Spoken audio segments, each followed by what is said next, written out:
for tuning in to Mary Precious Jones of Avision Realty Inc. Huntsville. I am so glad that you took the time to stop by this channel today. Well, guys, today I will be talking about the very first step when you receive a REO listing. So this is going to be when the agent receives the property. What is the first step that they would do? Okay, guys, if you want to hear what I have to say, just keep watching. Okay, guys, my disclaimer is this information is not to be used for tax purposes, financial, or legal help. This information in this video is to be used for the purpose of education. That's all.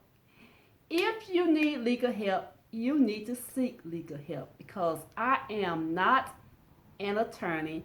I am not a CPA. I am a licensed real estate broker here in Huntsville. Okay, so let's get into the video.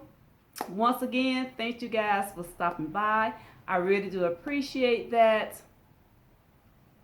And today, I will be talking about what is the first step when an agent receives a REO listing?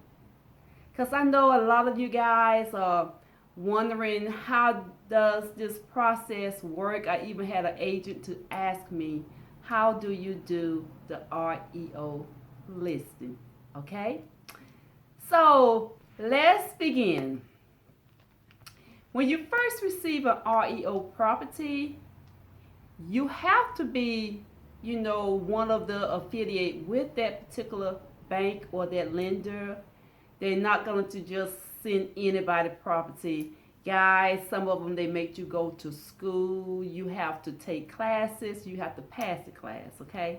So it's not like they just throw you that work out there. So some of them, they do have classes. I had to go to this little class which is called their university, and I had to sit down in front of my computer. I had to listen to lecture, and then afterward I had to take a test, and there's a specific score. Well, there's a passing score. You have to make a passing score in order for them to send you work.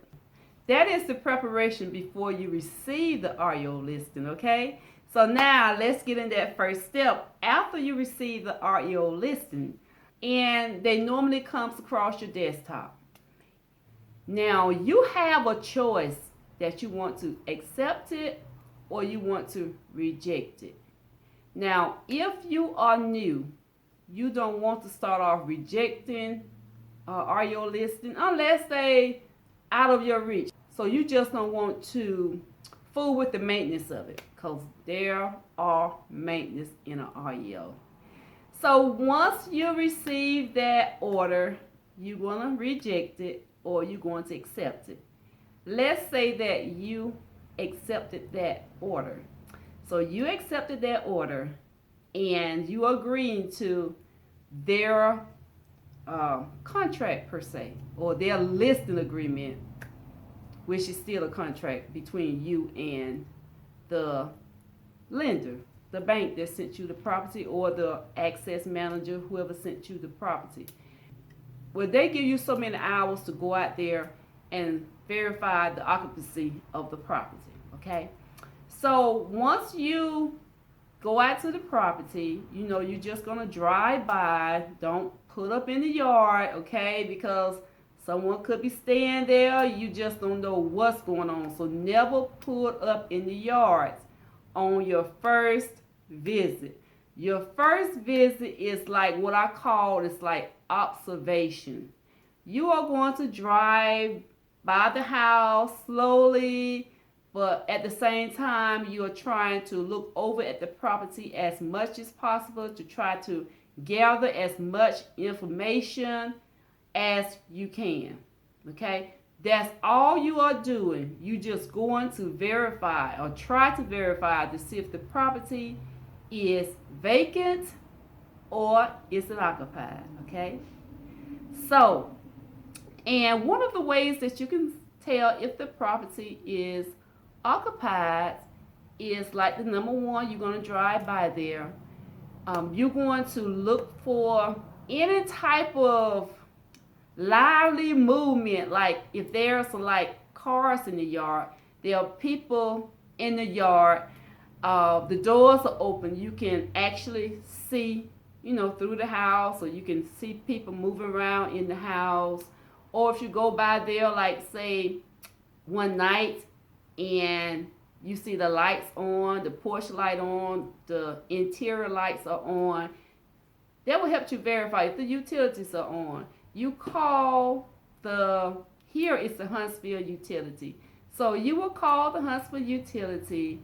Now, what I would do, and everybody does it different, every agent probably have their own little model on, how they go and verify the property. But what I do first, I would call the Huntsville utilities and see if there's power on, okay? So if there's power on, then it's probably a possible chance that they might be living in there, or the property is occupied, but not necessarily.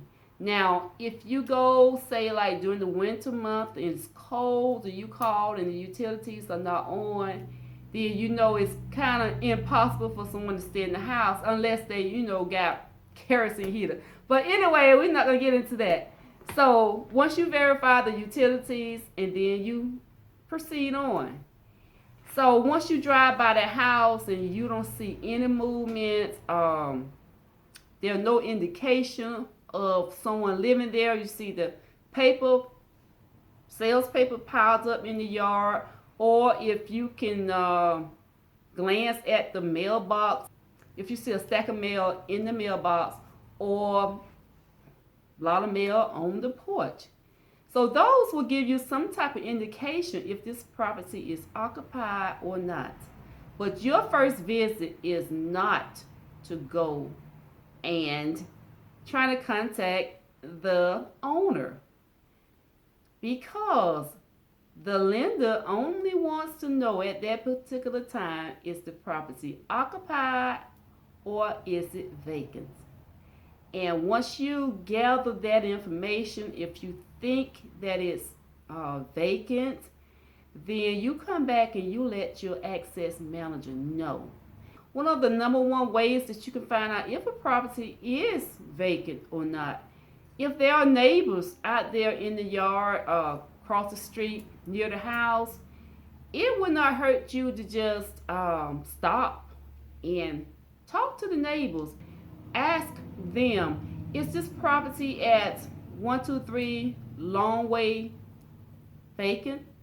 Is anyone living there? And your neighbor will spill the bean. They will tell you the whole history about the house. I have had some, they were just like yapping, and I had to go, but they want to tell me everything that they knew about the house, and which is good. That's good. If you can find a neighbor out there in their yard, and just stop and talk to them, they will give you all of the resources that you need about their house. Okay, guys, so I hope that this information was helpful, that it'll give you some type of guide or leadway on what you do when you receive your first property, your first REO listing. Because when I received my first REO listing years ago, I was excited, but still I was overwhelmed, because it's like I didn't have no one to help me. Okay, no one was telling me what to do, so I had to sit there and try to read all of the direction and everything, even though I had taken the class. So the class helped out a lot, so that gave me a leadway on what to do.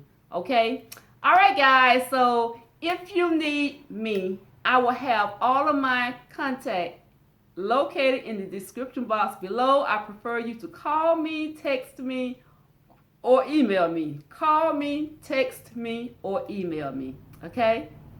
All right, guys, and you can also reach me on all social media at maryw.jones Huntsville, or hashtag Mary Precious Jones Huntsville. All right, guys, so I will see you in the next video. Okay, guys, so leave me comments, guys, because comments help my channel grow. And I need all the growth that I can get, all right? All right, and if you have made it this far in this video, go ahead on and subscribe if you like to, and that way you will not miss out on any of my videos that I will be uploading in the future. Okay, I will see you in the future because your future looks good on you, baby. Bye-bye.